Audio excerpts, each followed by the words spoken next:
Great. Good afternoon, everybody. This is Chris Beerbaum. I work in Sprint's New Ventures Group and conduct business development. Don, can you give some background as to the relationship between iWireless and Kroger?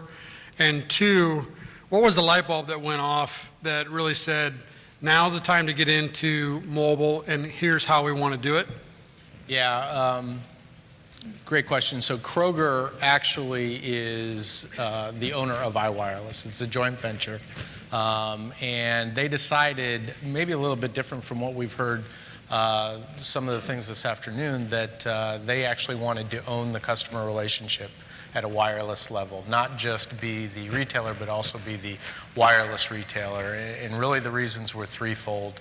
The first reason was that it was a whole new category for them to get into.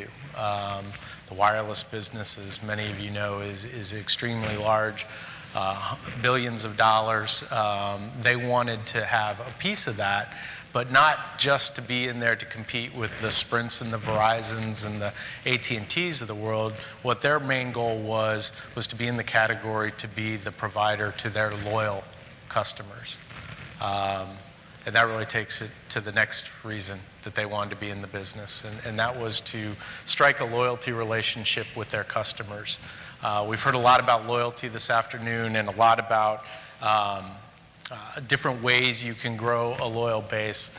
Kroger, what they've been able to do, or what we've been able to do with them, is take not only loyalty, but also take the advantages of the ownership of the category and bridge those two together, kind of throw them in the pot at the same time and create a different loyalty experience for the customer.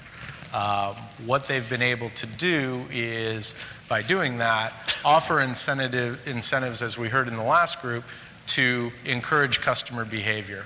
The plan is very simple. It's designed around fuel programs and other programs that you would see, but literally the more you shop, the more wireless benefit you get from Kroger.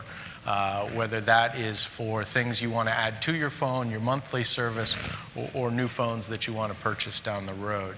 So again, get in the category and then leverage loyalty out of that.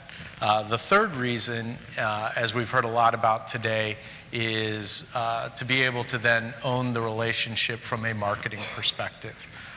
Owning the wireless relationship, partnering with Sprint on technologies that influence customer behavior, bringing to bear the retail locations and the dunnhumby relationship that Kroger has, it allows us to go direct to the customer, both into their pocket, literally and figuratively, if you will.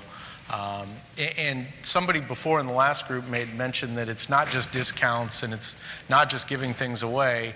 It's actually having that social connection or that intimate connection with the customer, that a marketing program is as simple as saying thank you. One of the things that we've been able to do is recognize when customers hit certain spending levels, they gain certain rewards. Literally, by the time you're putting your groceries in your trunk, we're saying thank you for the business. Thank you for reaching that reward level. Here's your benefit for doing so, and recognizing and acknowledging what the customer's done. Great. You talk about wanting to own the experience. Can you give some background as to why just a mobile browser or an application didn't go far enough for what you wanted to do? Yeah, and it gets into being able to leverage the two worlds, I would say. Leveraging the world of profitability, revenues, and costs on the wireless business side versus the revenues and costs on the reward side. And instead of having to manage both separately, when you can throw them both in the same pot or in the same soup, if you will, it gives you a new set of opportunities and advantages versus managing one versus the other.